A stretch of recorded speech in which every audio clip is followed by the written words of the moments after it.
My name is Michelle Smith, and I am the CEO of Nimble Pros. Nimble Pros, we have a team of consultants. We have experts that work with clients around the world to help them deliver better software. So that's part of the story, but this is actually not even our first iteration of Nimble Pros. We actually built Nimble Pros, sold it, went and did some other things for a little bit, and have rebuilt it again. And that's even not the whole story, because my business partner and husband, Steve, and I have built a number of businesses over the years. So I want to share some of that experience today. A lot of people, they worry about becoming an entrepreneur because there's a lot of risks, right? And so today we're going to talk a little bit about some of those risks, but also ways that you can overcome them, and in ways that you can do it without jeopardizing your whole job and career. So, all right, let's get started. Who wants to be an entrepreneur? Anybody? All right, I see a few hands, so hopefully we're at least some of us in the right room today. So let me follow that up with another question.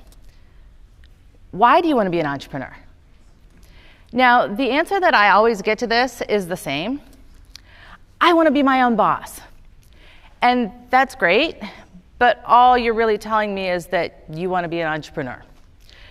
So at Nimble Pros, we work with a lot of clients, and we know they come to us not because they want to spend money on expensive consultants, although it would be nice if they just did, but they come to us with problems.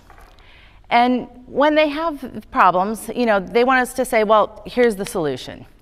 And I'm sure any of you that have worked with clients or worked with managers, they want to know the solution, right? And they get a little annoyed with us because often our answer is, it depends. And we've actually said this enough times that we've had hats and shirts made up because, this is what we're saying to our clients all the time. And when you're trying to solve a problem, the answer really does depend. It depends on a lot of factors. First, the problem itself, because there's a lot of nuances. But also, where does the client want to get to? What is the end state that they really want? And, when they ask the question, it's going to be a different answer for every client because they want to end up in a different place. And so there's just a lot of factors. So let me ask that question again. Why do you guys want to be entrepreneurs? Do I have any volunteers? And I have hats for anybody that's brave. Okay, somebody down front. Freedom. Okay, so freedom, that is an excellent answer. I already have a hat. Oh, you already have a hat. Okay, well then I have more hats to give out. And actually, Steve, my partner, is going to hand out hats so I'm not all over the place. So anybody else? Yes?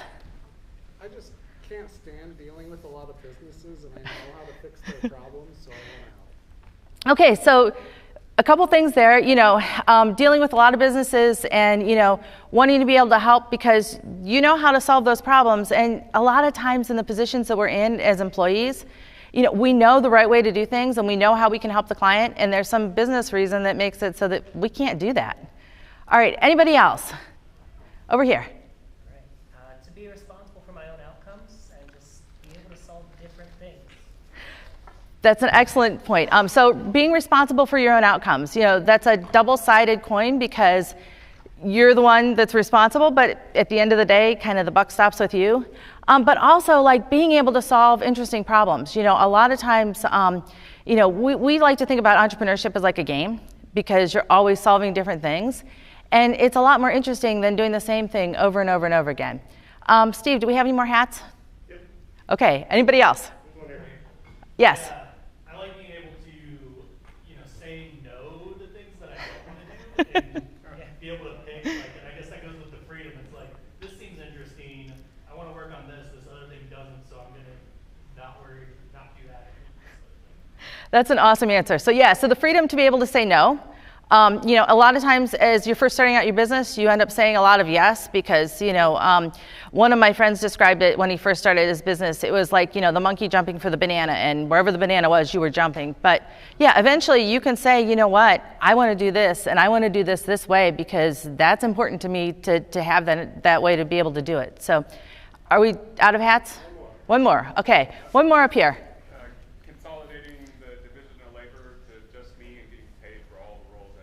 Aha, getting paid for all the roles you do.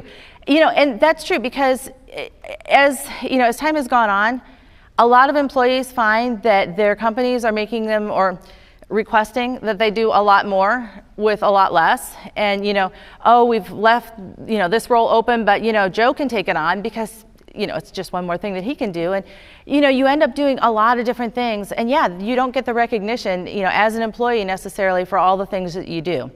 And of course, there are a lot more things, unfortunately, that come with running your own business. People think that, oh, I want to do this because I like doing this particular thing. I like doing software development. And then you end up with all the administrative tasks that go along with it. But yeah, you do get to pick and choose like the things that you want to do and get compensated for it. So let's look at a couple of these common things and so kind of some of the pitfalls that go with it. So compensation.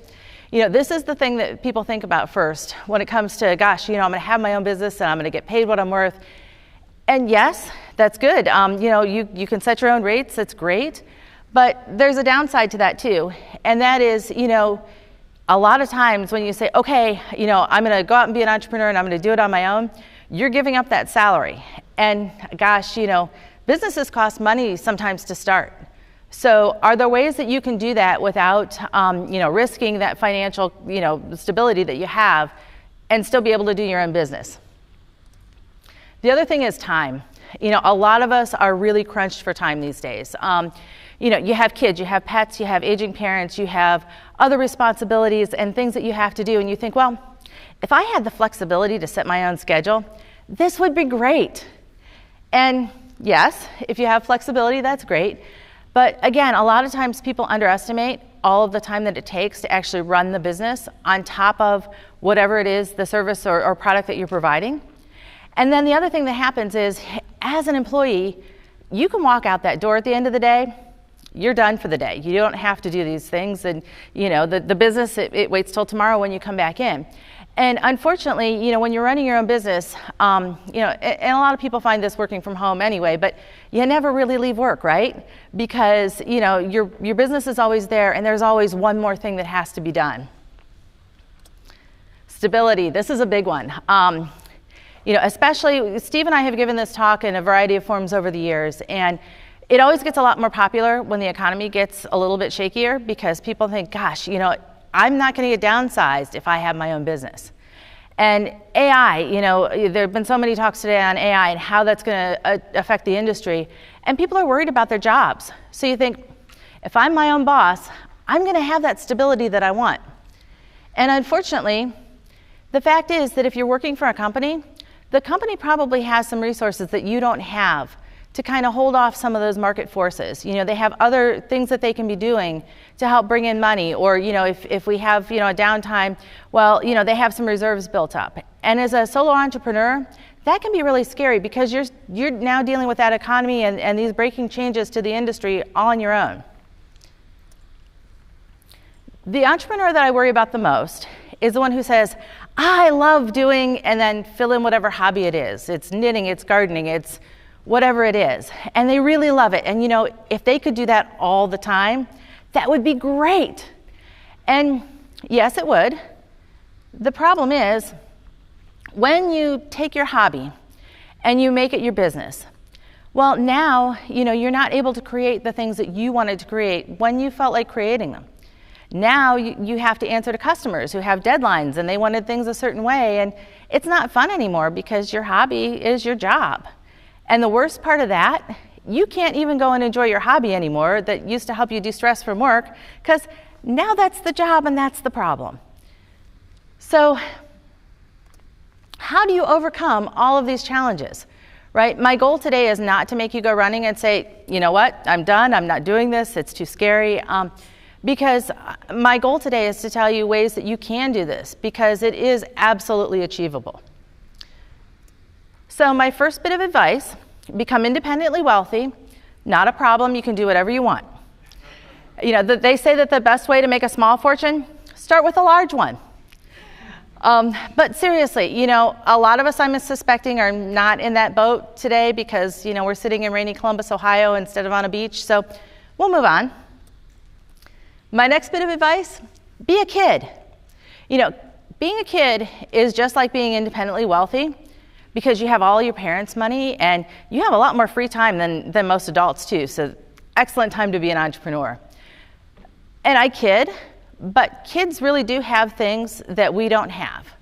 You know, even a lot of independently wealthy adults who don't have to worry about money don't have the one thing that kids have, which is the most valuable thing that you can have as an entrepreneur.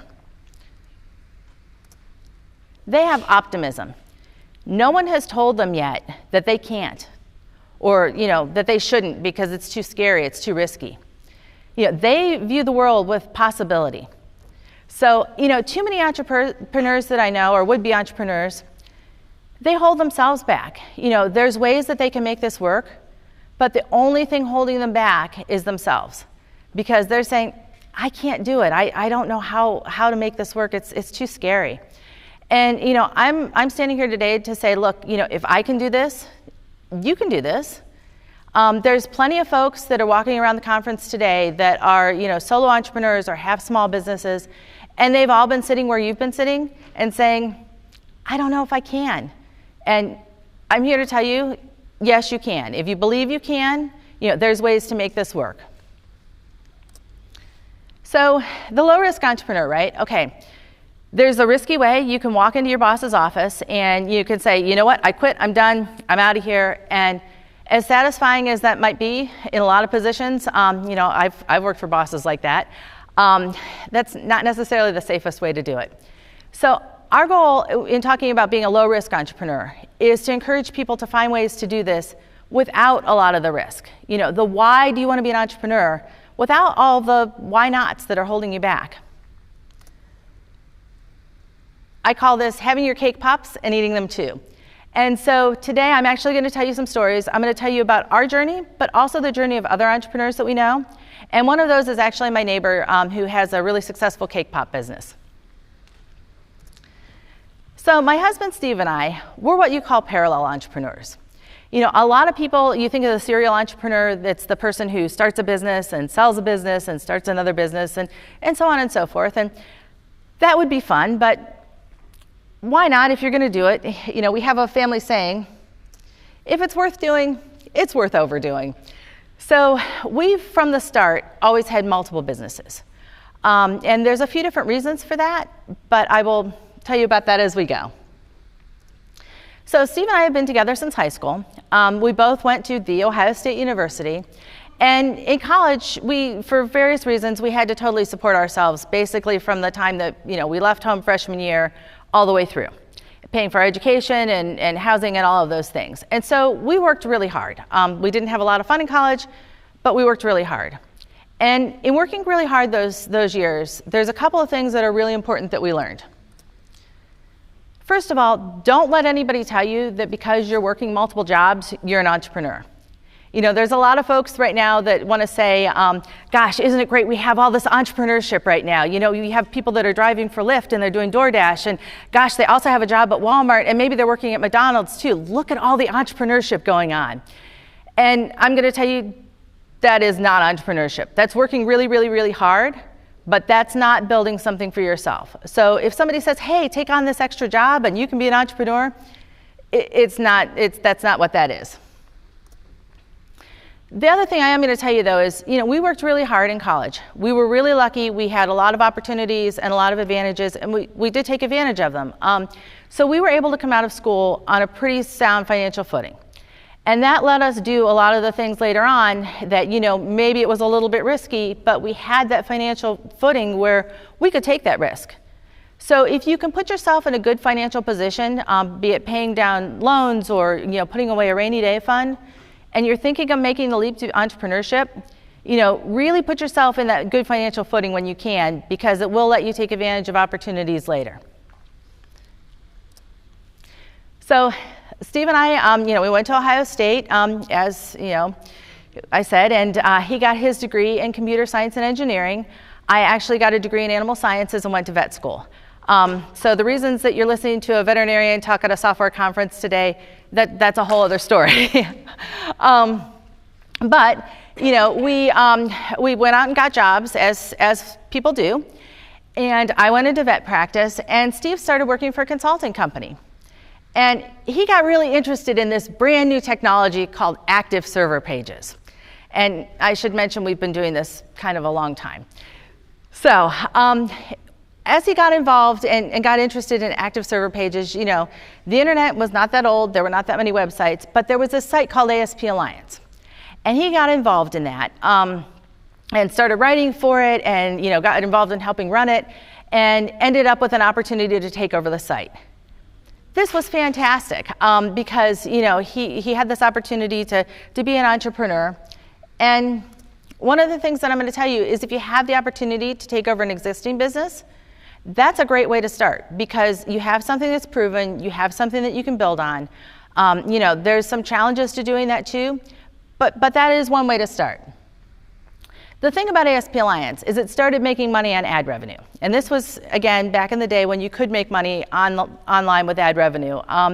So, you know, we started doing that, and it was a little bit more and a little bit more, you know, enough to run the site, and then enough that it was extra money. And gosh, we thought, well, you know, maybe he could make a go of it doing this full time. So that's my other really big bit of advice, is if you can build that steady income stream before you leave your job, that is the best way to do it because that is going to minimize your risk. But also, make sure that you are reviewing as an employee. Again, I'm a veterinarian, I'm not an attorney, but review all of those employment agreements and review any non-competes that you do have with your employer.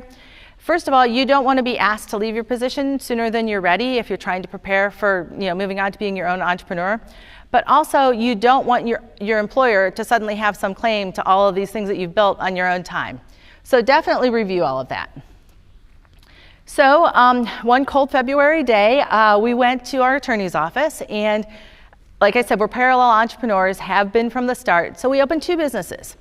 We opened up ASP Alliance for the online website and the ad revenue, and then also ASP Smith because Steve had started doing some training classes on the side as well. So a couple of tips here. Protect your assets. You want to make sure that if you are taking the risk of starting a business, set up that LLC, set up whatever entity that you need to set up because you want to make sure that your business assets and potentially any business losses or lawsuits are shielded from your personal assets. You don't want somebody to have a claim on your personal assets. Rely on those professionals for expertise. You know, we've set up a number of businesses now, and it's super easy to set up the LLC paperwork on, you know, the Ohio websites and things. You don't necessarily need an attorney to do all of these things, but do rely on them because, like they say, you don't know what you don't know. So especially as you're starting out, rely on those folks to give you that advice. And so, you know, Steve quit his job, and I stayed in practice. And this is kind of like that whole multiple income streams thing again, because, you know, we were able to, you know, I had an income, but you know, he was able to step in. So I remember the day that we started our businesses really well because we had a rare day off of work because I had a doctor's appointment because the next day our daughter was born. Now, I've told you we're pretty risk averse, and most people are going to say, hey, you know, quitting your job and starting a new business the day that your first child is born, not the best idea, right? But we had run the numbers. You know, our parents thought we were crazy, but we had run the numbers and we knew that we could make it work. And again, you know, having that employed spouse can help because that is like having that multiple income stream where you have that money coming in and maybe benefits from someplace else. And so, you know, one person can focus on being an entrepreneur while limiting the risk to the whole household. So after my whole 5 weeks of maternity leave, I went back to work, and I was still working part-time helping with the business, but I went back to work and Steve stayed home. So this is another thing that we had that helped us out because, you know, it's hard to know whether being an entrepreneur is going to work for you. It sounds great, but it's really hard to know if it's actually going to work out. So he ended up staying at home with our daughter for his 12 weeks of unpaid family and medical leave. And that gave him the opportunity to say, okay, do I like doing this? Can we really make enough money? We'd run the numbers, but was it actually going to work? And, you know, how is this going to affect us as a family? Most people can't time the birth of a child so that they have that entrepreneur window to give things a try. But you can do things like take a couple of weeks off of work and seriously devote your time to being an entrepreneur. a lot of people find that they don't really like it. They like having that interaction, or, that wasn't necessarily what they were looking for. So if you have the opportunity to take some leave and really, really truly focus on running a business, that's a great way to do it.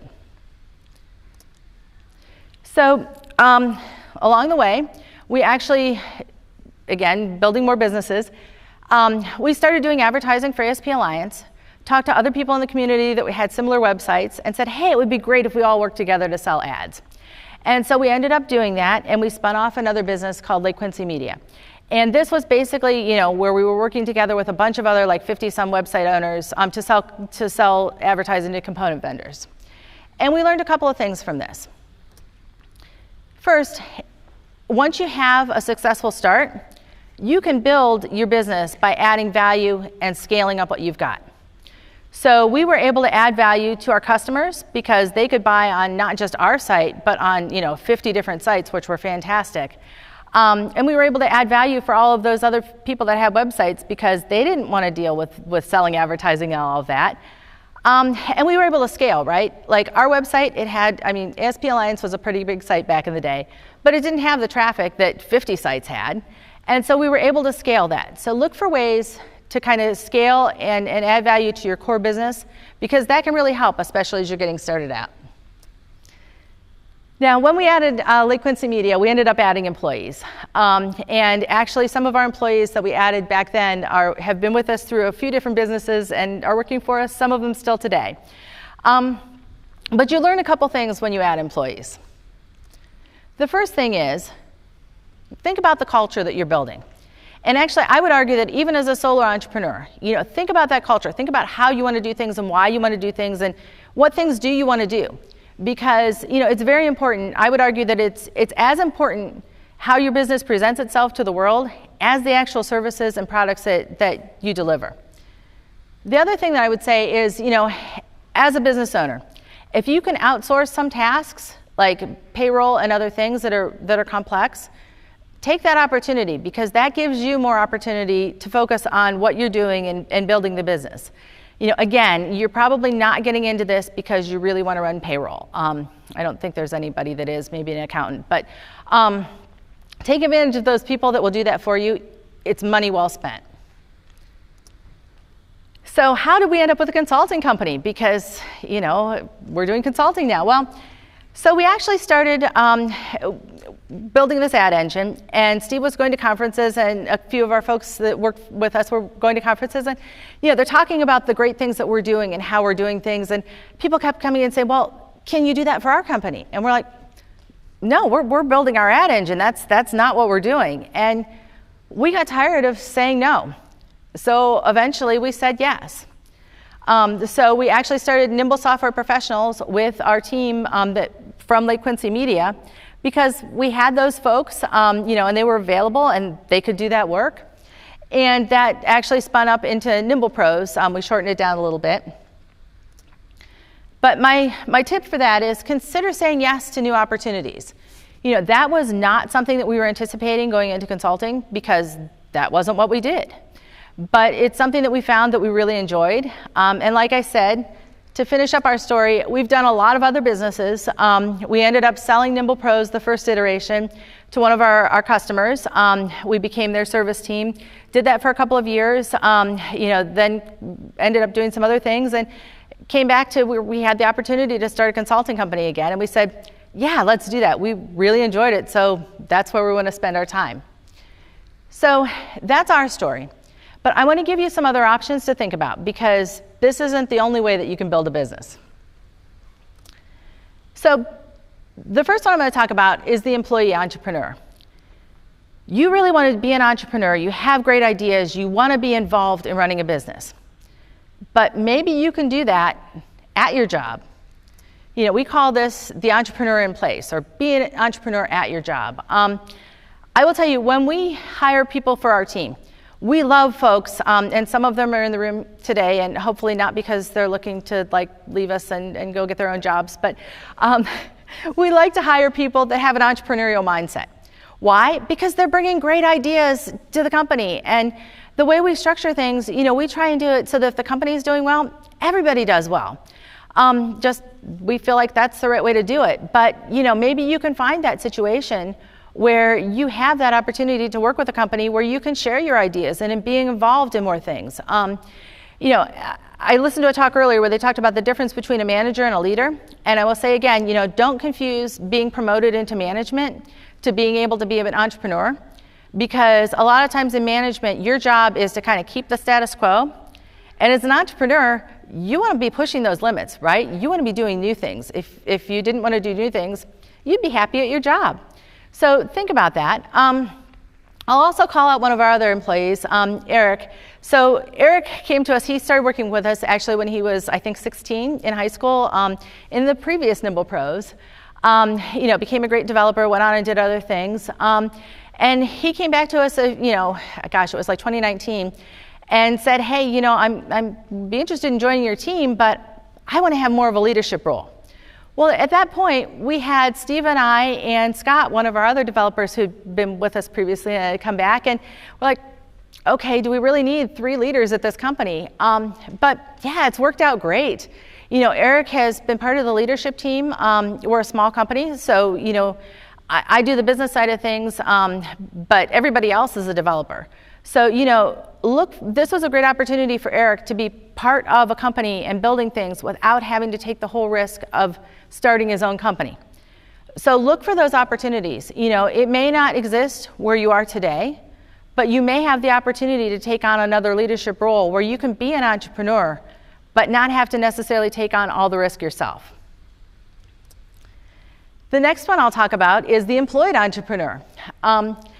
Again, you have to be a little careful with this, but if you can find the right position, you might be able to be building your own business while you're an employee.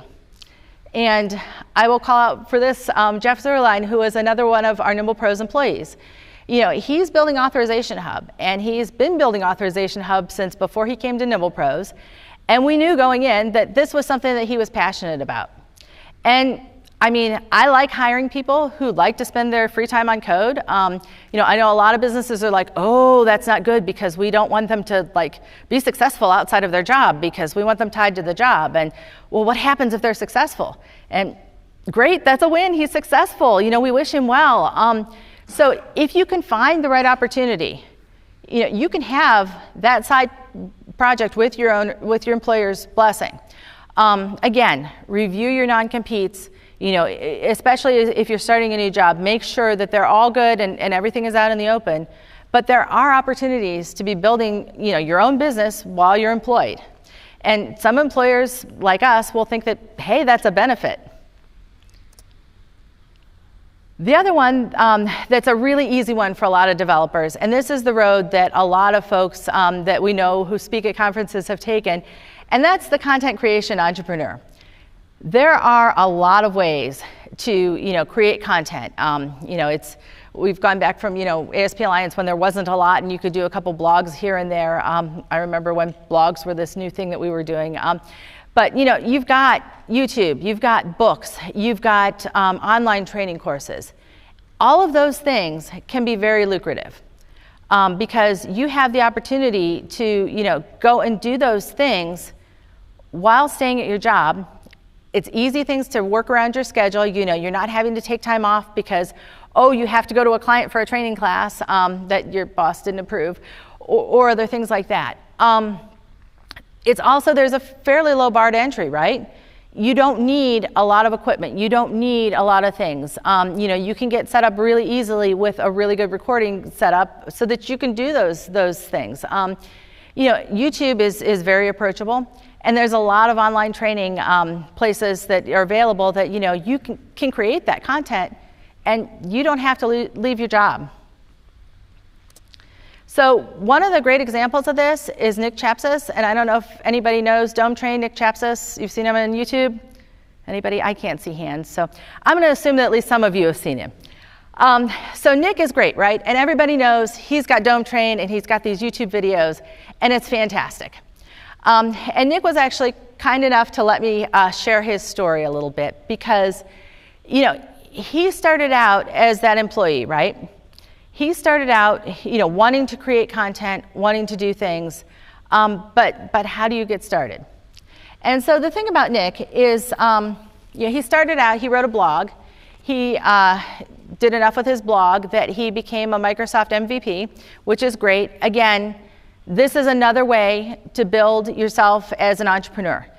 Build up your personal brand, build up that blog, build up things like Microsoft MVP, other accolades, so that when you're striking out on your own, you're able to stand out from the crowd, right? There's a lot of developers here today, and a lot of really good developers. But if you have ways that you're able to stand out, like getting, an MVP award or other things, that can be really valuable for you. And again, that's something that is easy to do while you're employed, because a lot of the things that you're doing, involvement in the community, demonstrating your expertise, employers love those things because you're helping to sell their business. So the thing about Nick, and I actually didn't know this until recently, he's not a native English speaker, so he found that doing a blog was a little difficult. And so, he was like, well, what do I do? Because I want to share content, but how do I do that as a, non-native English speaker when writing a blog is hard? So he decided he would do some YouTube videos. And here's another thing to share from Nick's story, is he did his first video and he's like, yeah, for the first 3 months, nobody looked at it. Now if you look at his stuff, he's got a lot of views right away as soon as something new comes out, but don't get discouraged, because it's going to take some time to build that brand. Being a low-risk entrepreneur and taking fewer risks sometimes means taking a little bit longer, and that's okay.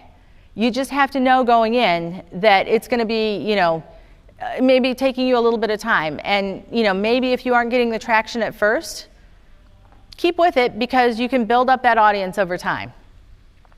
So in January of 2019, he decided, he was going to start doing the YouTube videos. And for the first bit of things, it didn't really take off. But then slowly it did.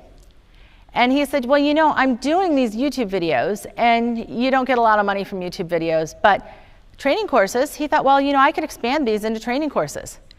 And so what he did basically was he decided, okay, in August of 2021, he says, I'm going to do my first training course. Training courses, again, they can take time. These are things that you can do on your own, or, if you've developed, especially if you have a blog or other, things that demonstrate, like an MVP award that demonstrate your credentials, you can go to DomeTrain and other places and say, hey, I want to do a course on whatever. And again, you're able to take advantage of them having built the ecosystem for you to do that, and them doing the sales and the promotion, and you being able to take advantage of that audience. And so he did his first course, came out in November 2021, and it did pretty well. The next thing, he was like, well, maybe I'll do another one, because at that point he was employed, he had a great salary, a secure position, and he said, this might be a one-off thing. I need to make sure that this isn't just, this thing that happened one time is a fluke. So that's the other thing that I would say is, when you're building that income stream before you leave your job, make sure that it's a steady income stream, because sometimes you might have great success with one sale, and then all of a sudden it seems like things are going really well, and then nothing. So he did his second course, and that course did even better than the first course.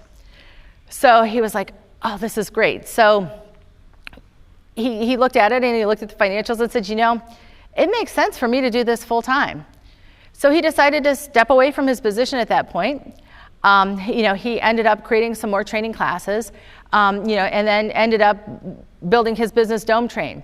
And the other thing that he did, which he emphasized in his story, was DomeTrain isn't just Nick, right? It's a lot of experts, great people in the community that shared, they kind of took a risk with him to do training classes on his platform. And that's the thing that I will tell you is, as an entrepreneur, it can be really scary because you feel like I'm doing this by myself. And I will tell you that there are a lot of people in the community, in the developer community for sure. But I love talking to entrepreneurs from all different things, from from folks who have consulting companies, but also folks who, you know, down to the tradesmen that, you know, if we have a contractor that comes to our house, I love hearing about how he runs his business. So Nick was able to lean into the connections that he had made in the community to be able to build that business and get some, you know, folks who were able to drive more business by putting courses on his site. So, you know, again, my tip for you here, this is an easy way to get started. It's a good way to build up your brand before you branch out. And employers really like this because, you know, you're doing something and they could say, well, you know, Joe works for us and we're going to put him on your project. And, you know, it's a good thing all around. So keep that in mind. And then I'm going to just share with you, I said I would mention my neighbor. She is a cake pop entrepreneur. So she started out, she's a teacher. I don't know if you know any teachers. Teachers always have a side hustle, right? Because they don't get paid enough money and a lot of them have free time in the summer, but they're always doing something. So she started making cake pops because she liked making cake pops and people started buying them. And then she had a van and then she had a store. And if you want to go to her site, she actually ships all over the place. So she built up this great cake pop business. And then she pivoted, right? She found that people were coming to her and saying, well, how do you do this? How do you make these cake pops? And instead of saying, well, you know, that's proprietary, she saw an opportunity. She was like, you know what? We can sell these molds so that other people can make cake pops. And so this is an example of, you've heard the story of, you know, don't be the gold miner, the guy who might make money, you know, he might make it big. Be the one selling the shovel to the miners. You know, she has taken it where she could just sell cake pops, but she's looked at a different direction that she could go, and it's been fairly profitable for her. The other thing I will say is, you know, I kind of poo-pooed the whole idea of a hobby being a business. It can happen. So if you do have something that you're passionate about, you know, I would still say use caution, but it certainly can happen. Okay, so you've taken the leap. You've decided to be a solo entrepreneur. I just want to leave you with a couple of ending thoughts because I think, you know, we think, okay, we've gotten to the point where we've quit our job and it's great and we've made it. Yes, congratulations, but it's still really scary because now you're on your own. So you're really not, though. There's a lot of resources in the community. You know, this is actually just one wall of our public library that's all books just on entrepreneurship, and those are the books that aren't like taken out by somebody right now. So there are a lot of resources for entrepreneurs. Look in your community. You know, chambers of commerce are excellent. They're an excellent resource as a new business starting out. They're also a great place to get benefits. That's another thing that holds a lot of people back is, I'm not going to have health benefits. Chambers of commerce can also get you hooked up with that a lot of times. The other thing that remember, you're not alone. You know, don't feel like you have to be by yourself in a room and sitting at a computer and that's what it's like to be a solo entrepreneur. No, you have a whole community of people. You know, I spoke with a number of folks that we know in the community to get ideas for this talk. And you know, there's other people that will talk to you. You know, again, talk to whoever that has their own business because they will be able to share a lot of the wisdom that they've learned. And have fun. You know, if you go into entrepreneurship, the thing that I will tell you is have fun because whether you're an employee, whether you're an entrepreneur, it's not worth spending your time on stuff if you're not enjoying it. We are very fortunate at Nimble Pros. We have a lot of fun. We have a great team and we work with some really great clients.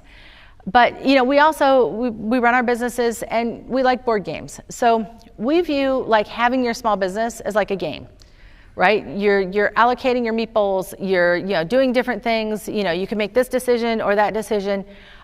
So make sure that what you're doing, everything isn't going to be fun every day, right? But make sure you're really enjoying what you're doing because just being an entrepreneur, if you're not enjoying it, it's not worth it. Corey House is another one. Did anybody catch any of his talks earlier today or his panel? A few of you. Okay, so Corey's great. You know, like I said, Steve and I have been doing this talk for a number of years. I think maybe the first time we did it was 2016, but it might have been before that. Because we really like helping people, you know, make this leap and talking about businesses, right? So, you know, don't be afraid to take this leap. You know, Corey was kind enough to share with us, you know, that we were kind of the inspiration for him to say, you know what, I can do this.